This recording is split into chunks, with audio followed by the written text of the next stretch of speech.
It's Tuesday, May 19. Here's the latest update. President Trump says Gulf allies, including the UAE, Saudi Arabia and Qatar, have persuaded him to hold off on planned military strikes against Iran to allow what he described as serious negotiations to continue. He said strikes had been planned for today, but added he remains confident a deal can still be reached that would satisfy both the United States and countries across the Middle East. Meanwhile, the International Atomic Energy Agency says it is continuing to monitor the situation around the Baraka nuclear energy plant in Abu Dhabi following Sunday's drone attack nearby. The UAE says the plant continues operating normally with no impact on nuclear safety. Meanwhile, the UAE is planning to train 80,000 government workers in AI as part of a major technology push across the country. The goal is for artificial intelligence to help. Should Americans be concerned about Ebola? I'm concerned about everything, but certainly am. I think that, it's been confined right now to Africa. But it's something that has had a breakout. I could ask Bobby or Oz to say a couple of words about it, if you'd like. There is an American that is symptomatic and has tested positive for it's the Bundibuja virus, a strain of Ebola. That American, as well as 6 other high-risk contacts, are going to be taken out of that region and taken to Germany. We want to thank our German counterparts. That is an internationally recognized location for viral hemorrhagic fever treatments. So we're very grateful that they would take them. It's a significantly shorter flight time for Americans to receive treatment there in Germany. For all other Americans, we have issued travel warnings. We have instituted just today entry restrictions for non-U.S. citizens that are Class of 2026.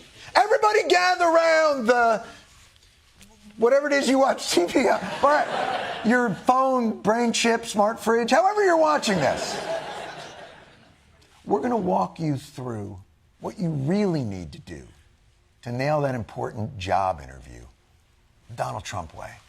Let's start at the very beginning. Young grad, you walk into the room, and what have we always told you to do? Eye contact, firm handshake, settle in. But that's what losers do. What you want to do is set the terms of the battle in the interview. There, I will take your f***ing hand. Give me your f***ing hand. Give it to me. It is now my go. I want your hand. Give me your f***ing hand.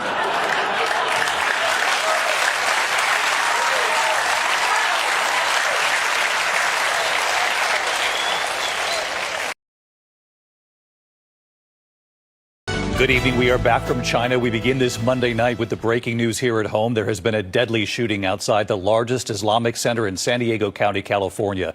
At least 3 victims, including a security guard who's been killed. 2 suspects, 17 and 19 years old, also found dead. The images coming in tonight, police responding to calls of an active shooter at the Islamic Center of San Diego. Heavily armed officers on the scene with guns drawn, police and FBI surrounding the center. Video showing young children holding hands, being led from that center, single file, getting them to safety. Tonight, authorities say the shooting is being investigated as a potential hate crime, and ABC's Trevor Ault leads us off tonight. He's on the scene in San Diego. Tonight, 3 people are dead, including a security guard at the largest mosque in San Diego, after authorities say 2 teenage gunmen opened fire. We have confirmed 3 victims, 11:44 outside the building, as well as 2, reportedly 2 shooters. There is nothing that beats what we've been witnessing this season. The joy on the faces of the fans when this team are winning games, when this team are doing great things. There is nothing that beats that. When you come out of a stadium like the other day when we came out of West Ham, and you saw the excitement in and you see fans that have been going for years and years. And I'm on about when I do AFTV, fans that I've known from them that nearly got tears in their eyes. There is nothing that comes close to that. So for me, I just want us to win it. If it's tomorrow, I'll be happy. I'll be happy if it's tomorrow. Will you be down it? Would you be doing? I'll what be you said down it. Yeah, Leicester, bro. We're doing a watch. We're doing a watch party to it, and I'm telling you, If that happens, I'll be outside the Emirates tomorrow night. I will, and I think thousands of people will be outside the Emirates tonight if we do it. People don't understand. See you tomorrow. People don't understand how big this football club is. You want to see a parade? Singapore's Transport Safety Investigation Bureau has released its findings into the severe turbulence incident involving Singapore Airlines flight SQ321. Now, the plane was flying from London to Singapore with 229 people on board when the aircraft suddenly experienced extreme vertical movements at around 37,000 feet over Myanmar. One passenger died and dozens of passengers and crew were injured. Investigations have found that weather activity and widespread cloud cover were present in southwest Myanmar. 4 other aircraft deviated from their planned route over the region because of weather issues, but they were not on the same flight path as SQ321, nor were they using the same weather radar systems. According to the SQ321 flight crew, the weather was clear and visibility good when they looked outside. And they also said there were no indications of weather ahead on their navigation displays before turbulence hit. But investigators found no evidence that the aircraft weather radar failed.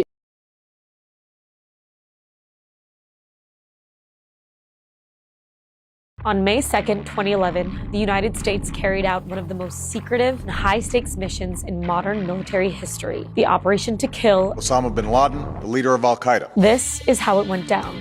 Terrorist who's responsible for the murder of thousands. Step 1. Preparation. For nearly a decade after the September 11th attacks, the U.S. hunted the man behind them. Eventually, intelligence pointed to a compound in Abbottabad, Pakistan. The Central Intelligence Agency spent months tracking a trusted courier, building a case that bin Laden was hiding inside. They gathered surveillance over 8 painstaking months. They even built a full-scale replica of the compound to rehearse the raid. Meanwhile, United States Navy SEALs, specifically the elite SEAL Team 6, trained in total secrecy, running the mission over and over. The plan: fly in undetected, reach the compound, and capture or kill the world's most wanted terrorist. Then Barack Obama gave the order. Operation Neptune Spear was a go. After years of searching, As we know, Dubai is famous for its luxury, culture, hospitality and unforgettable experiences. During the Eid break, the city becomes even more vibrant with festive celebrations, traditional Emirati culture and, of course, family staycations. Joining us now with all the details of just what to get excited about, we're delighted to welcome Paul Al-Khaja from Dubai Tourism and Commerce Marketing. Thank you so much for joining us. So it is an incredible break for students, residents, citizens alike. Tell me, what are you most excited about? What are the big festive activities we can expect? Thank you so much for having me. Of course, I think one of the most exciting things about this Eid is, first of all, the long public holiday, and even for the private sector. So really a wonderful time to take advantage of this period. I think there's a lot going on, and I think the city has, and the community of the city has really showcased its resourcefulness and resilience amidst current circumstances, and we see some amazing offers, particularly on staycation. North London is going to erupt. I don't even know what I'm going to do. I will lose the plot, probably. I won't be going to work on Thursday.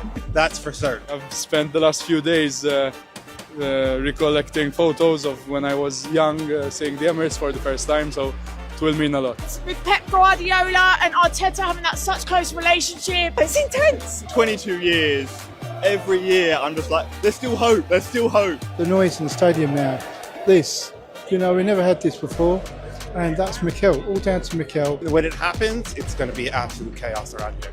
It's going to be nuts. Excitement, nerves, it's all there. They deserve it so much, and, you know, if they don't do it, it'll be heartbreaking.